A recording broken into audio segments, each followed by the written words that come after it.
Alors, imaginez un instant que notre univers ne soit pas juste une série d'accidents cosmiques aléatoires. Et si tout, absolument tout, reposait sur une structure mathématique, géométrique et énergétique d'une précision époustouflante? Aujourd'hui, nous plongeons dans une exploration vraiment fascinante. On ne va pas parler de philosophie vague, pas du tout. On va décortiquer ce qui est présenté dans nos sources comme le véritable plan architectural de la réalité elle-même. C'est une cosmologie métaphysique extrêmement complexe, hyper compartimentée, qui part des plus hauts niveaux de la création cosmique pour redescendre rouage par rouage jusqu'à la conception même de l'histoire de notre planète. Bref, préparez-vous, parce qu'on s'apprête à cartographier l'existence. Ok, voyons un peu le programme de cette analyse. On va suivre une progression très logique. On commence par la source et la Trinité, ensuite on plonge dans la mécanique de l'espace-temps, on fera un indispensable point récapitulatif à mi-parcours, parce que ça va être dense, puis on explorera l'illusion holographique et on terminera sur l'histoire cosmique de la Terre. Allez, c'est parti.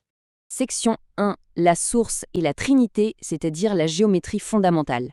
Pour comprendre une architecture aussi monumentale, il faut impérativement commencer par le tout début, le sommet absolu. D'où vient l'énergie de ce vaste univers? À l'origine de tout, les textes que nous analysons décrivent une conscience unifiée appelée le Yunaye. Et attention, c'est crucial de bien saisir ça. Il ne s'agit absolument pas d'une entité personnifiée qui jugerait depuis les nuages. C'est un champ unifié, strictement impersonnel, une radiation consciente pure. C'est le point central de toute union. Alors, comment ça crée des mondes?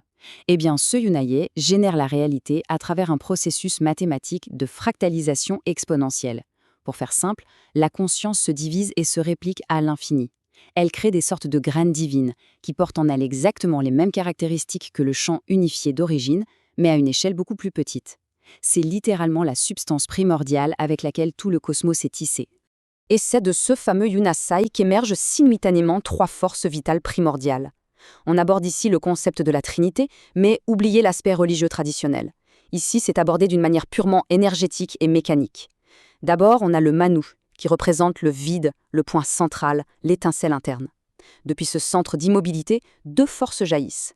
L'Ephira, qui agit comme une vibration sonore conceptuelle, souvent associée au féminin divin, et le Mana, qui est une oscillation lumineuse, le masculin divin.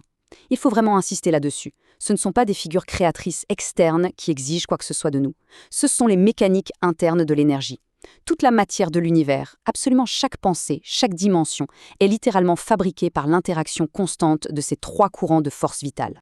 Ce qui est génial, c'est de voir comment ces concepts hyper abstraits se transforment en une structure concrète et mesurable.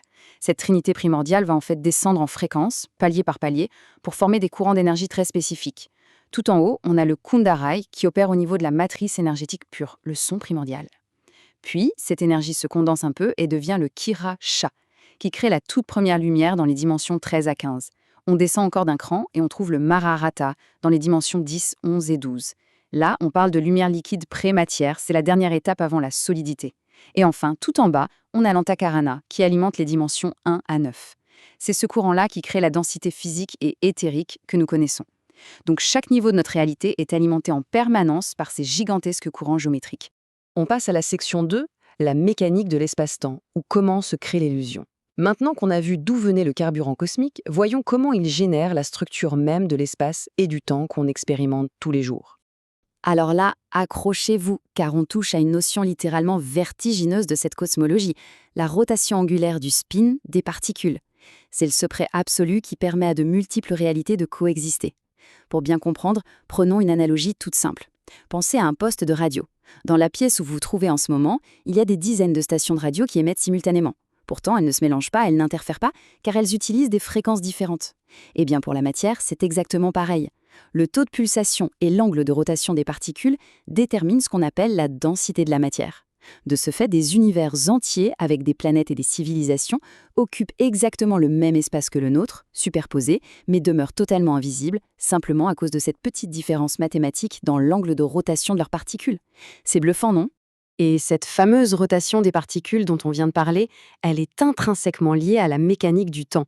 Dans ce système, le temps n'est pas un hasard, il est régi par des cycles mathématiques d'une précision horlogère. Le plus grand de ces cycles pour notre perception, c'est l'Uyago. C'est une boucle temporelle géante de 26 556 ans. Cet Uyago se divise lui-même en 6 cycles plus petits, appelés des continua. Mais voici le détail qui change tout. Sur ces 6 cycles, il y en a 4 qui avancent dans le temps, et 2 qui reculent, oui, qui tournent à l'envers, à contre-courant. À chaque fois qu'on passe d'un continuum à l'autre, l'axe de rotation des particules bascule de 45 degrés très exactement. Ce qu'il faut retenir de tout ça, c'est l'idée fondamentale que le temps linéaire n'existe pas. L'illusion du temps qui passe, de la seconde qui s'écoule, c'est uniquement le fruit de la synchronisation de ces pulsations microscopiques. Dans l'absolu, tout existe simultanément. Ce qui nous amène à la section 3, le point récapitulatif. C'est le moment de synthétiser un peu tout ce qu'on vient de voir, car c'était particulièrement intense. Faisons une petite pause pour bien verrouiller cette architecture dans nos esprits avant de passer à l'échelle humaine. Donc, si on résume, tout, absolument tout, part d'un champ unifié impersonnel, le Yunasai. Ensuite, cette énergie pure se structure en descendant à travers une trinité de courants vitaux qu'on a appelés Manu, Mana et Hera. On a vu aussi que la séparation entre les mondes, ce n'est pas une question de distance, mais d'angle de rotation des particules. C'est l'ARPS qui permet à d'innombrables univers d'exister au même endroit, incognito. Et enfin, le temps n'est pas une flèche, mais une boucle fixe et simultanée de 26 000 et quelques années, rythmée par le cycle Fuyago. Voilà, ces grandes règles macroscopiques, c'était le décor nécessaire. C'est la scène sur laquelle la conscience va maintenant pouvoir s'incarner.